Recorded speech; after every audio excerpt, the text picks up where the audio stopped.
حکم دیا کہ اپنی لاٹھی چٹان پر مارو۔ لاٹھی ٹکرانے پر چٹان معجزانہ طور پر پھٹ گئی، جس سے 12 مختلف قبائل کے پیاس بجھانے کے لیے 12 چشمے نکلے۔ جب وہ بھوک سے نڈھال ہو گئے تو اللہ سبحانہ وتعالیٰ نے انہیں بٹیر اور من بعض پودوں کا سوکھا ہوا پیش کیا۔ اس کے باوجود کبھی مطمئن نہیں ہوئے، موسیٰ نے پتھروں کو مارا۔ وہ حضرت موسیٰ علیہ السلام کے پاس پہنچے اور کہا، ہے موسیٰ، ہم ایک ہی قسم کے کھانے کو برداشت نہیں کر سکتے۔ اپنے رب سے دعا کریں کہ وہ ہمارے لیے زمین کی سبزیاں مکئی، لہسن، پیاز، دالیں اور اس طرح کی چیزیں لائے۔ موسیٰ علیہ السلام نے انہیں ڈانٹا، کیا تم اس چیز کو بدلو گے جو بہتر ہے، جو حکم ہے؟ آپ کسی بھی شہر میں چلے جائیں اور آپ کو وہی ملے گا جو آپ چاہتے ہیں۔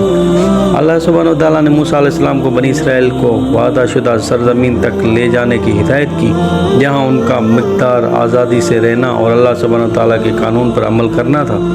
تاہم سفر کے دوران وہ ناشکری کرتے رہے، وہ مسلسل روتے رہے، بہت کم تعریف کرتے رہے۔ 2 آدمی لڑنے کے لیے تیار ہیں۔ جب موسیٰ علیہ السلام نے انہیں کنعان کو فتح کرنے کا حکم دیا، ایک ایسی سرزمین جس پر ان کے دشمنوں کا قبضہ تھا، تو وہ ہچکچاتے تھے۔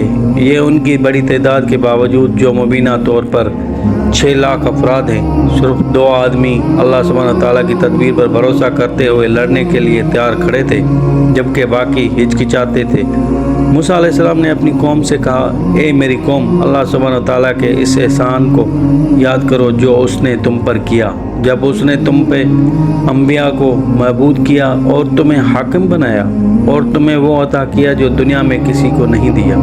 میرے لوگو، اس مقدس سرزمین میں داخل ہو جاؤ جیسے اللہ سبحانہ تعالیٰ نے تمہارے لیے مقرر کیا ہے، اور پیچھے نہ ہٹنا کیونکہ تم خسارے میں پڑ جاؤ گے۔ انہوں نے جواب دیا، موسیٰ علیہ السلام، اس میں ایک ظالم لوگ رہتے ہیں، ہم اس وقت تک داخل نہیں ہوں گے جب تک وہ وہاں سے نہ نکل جائیں، لیکن اگر وہ اس سے نکل جائیں تو ہم ضرور اس میں داخل ہوں گے۔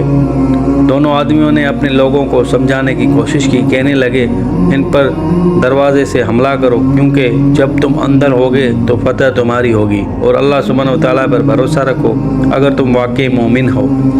اس کے باوجود انہوں نے کہا، اے موسیٰ، جب تک وہ وہاں موجود ہیں اس میں ہرگز داخل نہیں ہوں گے، بس تم اور تمہارا رب نکلو اور تم دونوں لڑو، جہاں تک ہمارا تعلق ہے ہم یہیں بیٹھیں گے۔ موسیٰ علیہ السلام اللہ سبحانہ وتعالیٰ سے ملتے ہیں۔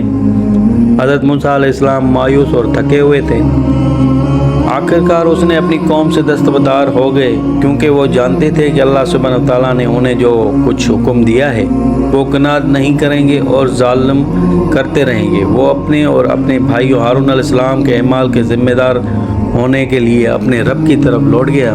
چنانچہ اس نے اپنے رب سے عرض کیا، اے میرے رب، میں اپنے اور اپنے بھائی کے سوا کسی پر اختیار نہیں رکھتا، تو ہمیں سرکش لوگوں سے الگ کر دے۔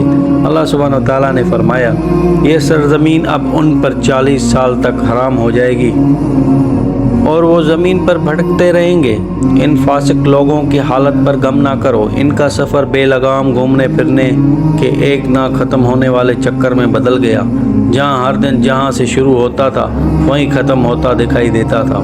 بے مقصد وہ صحرا میں سفر کرتے رہے، یہاں تک کہ ایک دن ان کا راستہ انہیں کوہ سینا تک لے گیا، جو اللہ سبحانہ تعالیٰ کے ساتھ موسیٰ کی پہلی ملاقات کا مقدس مقام ہے۔ یہاں موسیٰ علیہ السلام رہنمائی حاصل کرنے کے لیے گروپ سے الگ ہو گئے، کیونکہ وہ خود کو کھوئے ہوئے محسوس کر رہے تھے اور یقین نہیں تھا کہ آگے کیا کرنا ہے۔ اس نے ہارون علیہ السلام کی قیادت میں گروہ چھوڑ دیا، موسیٰ علیہ السلام نے گروپ چھوڑ دیا۔ پہاڑ پر موسیٰ علیہ السلام نے اپنے رب سے ہدایت مانگی کہ اپنی قوم کی بہترین رہنمائی کیسے کی جائے۔ اللہ سبحانہ وتعالیٰ نے جواب دیا، اپنے رسول کو ہدایت کی کہ وہ پہلے 30 روزے رکھ کر تزکیہ کریں۔ اس حکم پر عمل کرتے ہوئے اللہ سبحانہ تعالیٰ پھر اسے وہ قانون دے گا جن کے ذریعے وہ اپنی قوم پر حکومت کرے گا۔ وہ اکیلے پہاڑ کی چوٹی پر ٹھہرا اور روزے کے آخری دن اس نے اپنی سانس تازہ کرنے کے لیے ارادے سے ایک پودے سے کھایا۔ اس کا خیال تھا کہ اللہ سبحانہ تعالیٰ کے سامنے کھڑے ہونے سے پہلے اپنے آپ کو بہترین انداز میں پیش کرنا ضروری ہے پودا اللہ سبحانہ وتعالیٰ نے پھر موسیٰ علیہ السلام سے فرمایا تم نے روزہ کیوں توڑا؟ موسیٰ علیہ السلام نے جواب دیا اے میرے رب میں نے تجھ سے بات کرنا پسند نہیں کیا کہ میرے منہ سے خوشبو نہ ہو۔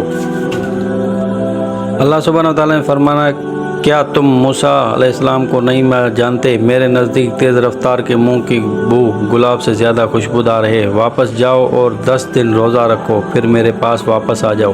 چنانچہ موسیٰ علیہ السلام نے مزید 10 دن کے روزے رکھے اور ہم نے موسیٰ علیہ السلام کے لیے 30 راتیں مقرر کی جن میں 10 کا اضافہ کیا جس سے ان کے رب کی مقررہ کردہ 40 راتوں کی مدت پوری ہو گئی۔